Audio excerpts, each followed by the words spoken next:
Salut les amis, aujourd'hui une deuxième série de questions-réponses. Si vous avez loupé la première, je vous invite à aller la consulter. Il y a plein de réponses intéressantes. En général, allez voir les commentaires des vidéos. Il y a souvent beaucoup d'informations, c'est super intéressant.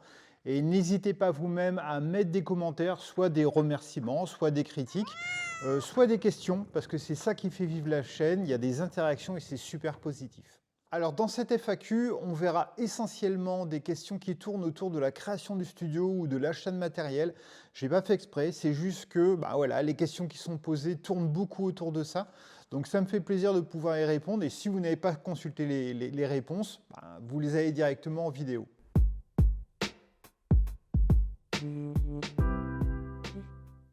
Alors, première question de Golmo, ça me fait toujours rire ce pseudo, de Golmo qui me demande quelles sont les marques de fond papier que j'utilise. Alors en France, on a essentiellement deux marques qui se disputent le marché.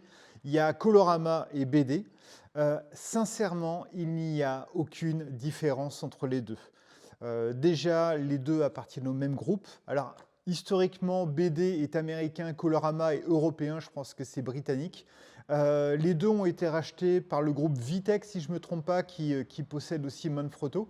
C'est la même chose. Le grammage est le même, la qualité est la même. Vraiment, tout est identique. Et au studio, je dois avoir 25-30 couleurs de fond différentes, si on ne compte pas les nuances de gris, donc ça doit être 30-35. Sincèrement, vous me mettez un fond papier devant les yeux, je suis incapable de vous dire si c'est Colorama ou BD.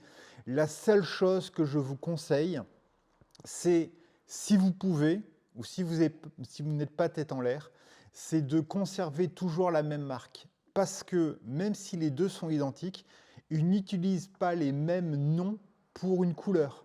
Donc vous allez risquer d'avoir des incertitudes par rapport à certains fonds, surtout si vous devez en recommander. Vous avez shooté un client avec systématiquement la couleur teal. Ça se trouve, si vous commandez teal d'une autre marque, ce n'est pas du tout la même couleur. Et pire encore, selon moi, c'est que vous allez avoir par exemple des Storm Grey. Et ben, le Storm Grey dans les deux marques, c'est pas le même gris et ça s'écrit pas exactement pareil. Il y a un grès GRAY et un grès GREY. Donc voilà, ça peut susciter quelques petites interrogations. Pour pallier à ça, moi ce que je fais quand je reçois un fond papier, je note tout de suite si c'est un BD ou un Colorama et je note aussi le nom du fond parce que c'est très bête de leur part. Je leur ai écrit, ils ne m'ont pas répondu. Je pense que mes questions ne devaient pas être intéressantes. Il y a deux choses que je demandais. La première chose, c'est est-ce que vous pouvez écrire tout le long des fonds papier sur 2 mm, juste sur la tranche, le nom de votre fond papier, parce qu'une fois que vous avez coupé votre fond papier, parfois vous ne savez plus ce que c'est. Donc il faut systématiquement réécrire le nom du fond papier. Et également, vous achetez des fonds, donc on a principalement deux largeurs. 1,36 m et le double, 2,72 m. Et en longueur, on a 11 mètres. Sauf que quand vous avez utilisé votre fond papier, si vous le coupez et que vous ne prenez pas l'habitude de noter la distance qui reste, vous ne savez pas quelle est la longueur qui reste. Donc ce serait bien d'avoir un petit peu une petite échelle, encore une fois sur 2 mm.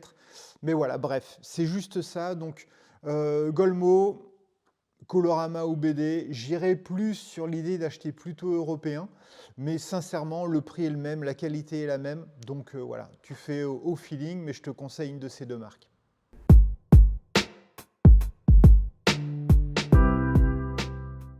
Alors, deuxième question, François me demande un conseil par rapport au type de flash à acheter. Alors c'est très compliqué pour moi de répondre à cette question parce que j'ai une utilisation particulière, j'ai une utilisation professionnelle.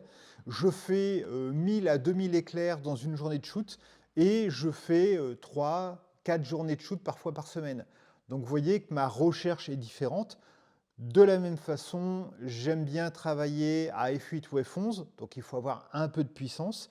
Et je travaille essentiellement en studio. Je dois avoir 70% de mon activité en studio.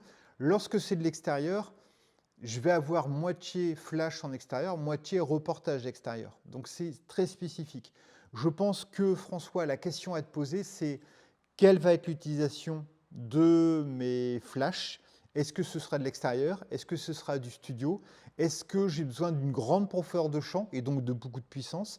Est-ce que je préfère travailler avec une faible profondeur de champ? Est-ce que j'ai un grand studio, un petit studio?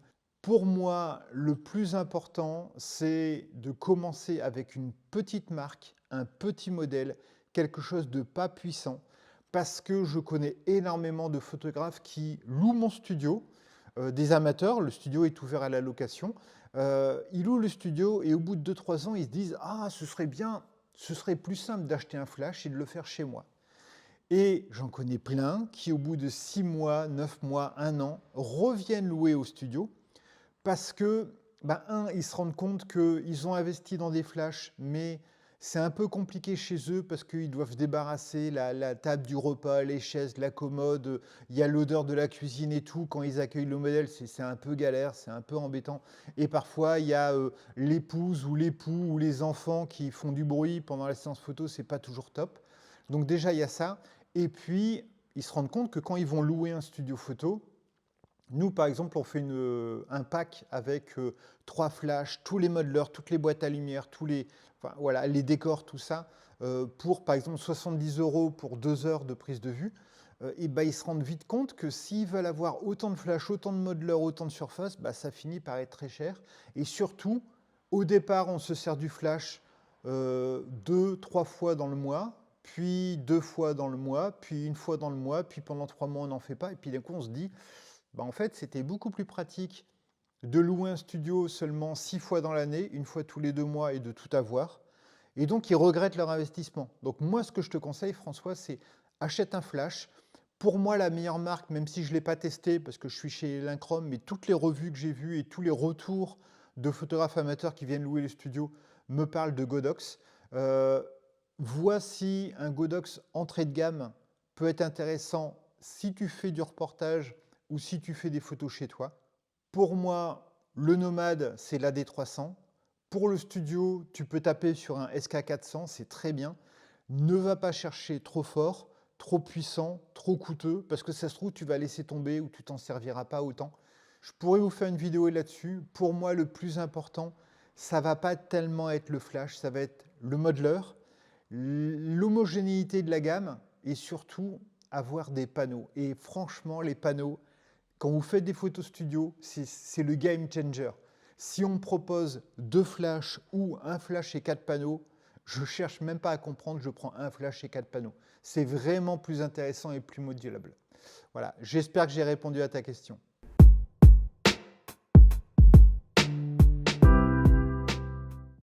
Troisième question de Cédric. Quelle est la matière du cyclo? Alors le cyclo, c'est la partie arrondie, la grande partie arrondie des studios photo. Le mien fait 6 mètres de large, 4 mètres de haut, on a 10 mètres de recul. Ça permet de faire des photos avec un fond blanc sans voir d'angle, donc c'est une partie arrondie. Le mien est fait en bois. La plupart du temps, les cyclos sont faits en bois. Il en existe en plâtre ou en béton. Alors en béton, c'est plus compliqué, je pense, à construire, puis ça commence à faire du poids, tout ça. En plâtre, c'est très simple à mettre en œuvre, mais il ne faut surtout pas marcher sur l'arrondi. Et je l'ai vu, ça fait vite des trous, on explose le cyclo. Moi, le mien, c'est en bois. Il y a un renfort, donc un soutien tous les 30 cm, ce qui fait qu'on peut même aller sur l'arrondi. Il n'y a aucun souci, tout va tenir. Donc le cyclo en bois, c'est très très pratique. Il existe même des personnes qui font des cyclos, des petits cyclos en bois sur roulette et qui vont pouvoir les déplacer un petit peu à volonté. Donc c'est voilà, c'est un truc super pratique. Quand vous faites des groupes avec plein de gens, c'est super intéressant d'avoir un cyclo. Bien entendu, le deuxième intérêt, c'est que si vous mettez la bonne peinture, moi j'ai une résine, il se salit très peu. Ce qui fait que contrairement à un fond papier qui, au bout d'une ou deux utilisations, est très sale, soit vous le changez, c'est du coût, soit vous passez du temps à faire de la post-production, c'est encore un coût. Là, l'avantage, c'est que j'ai mis une résine, ça fait 1 an que j'ai quasiment pas fait de retouche dessus et il est toujours nickel.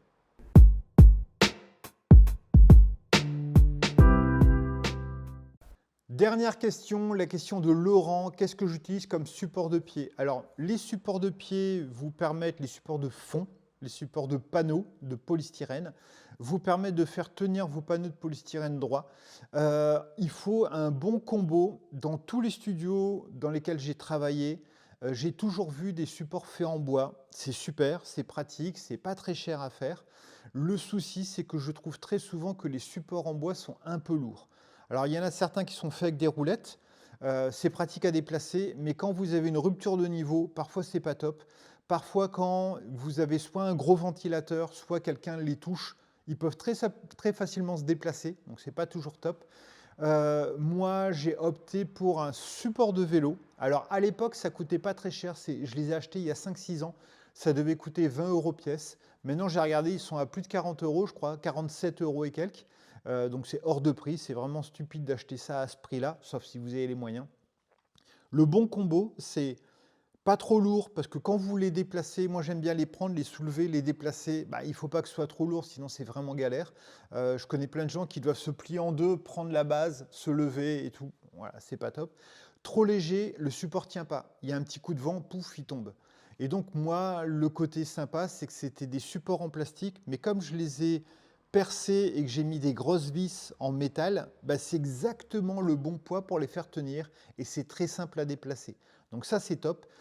Ce que je vous conseille, c'est si vous voulez les faire en bois, faites-les en bois très léger. Déjà, le bois vous coûtera moins cher parce qu'il y a moins d'épaisseur. Mais en plus, voilà, il faut le bon combo. Je pourrais essayer de les peser, mes fonds enfin mes supports de fond, pour vous dire à peu près quel est le bon poids. Mais ça, c'est vraiment pratique et c'est super facile à déplacer. Ça tient bien en place. Voilà, si ça vous intéresse, vous pourrez me le dire en commentaire. Je pourrais vous faire une petite vidéo de comment j'ai fait mes fonds qui sont tout lisses, qui sont blancs d'un côté, noirs de l'autre, qui sont très pratiques. Je pourrais vous faire une vidéo, je vous attends en commentaire.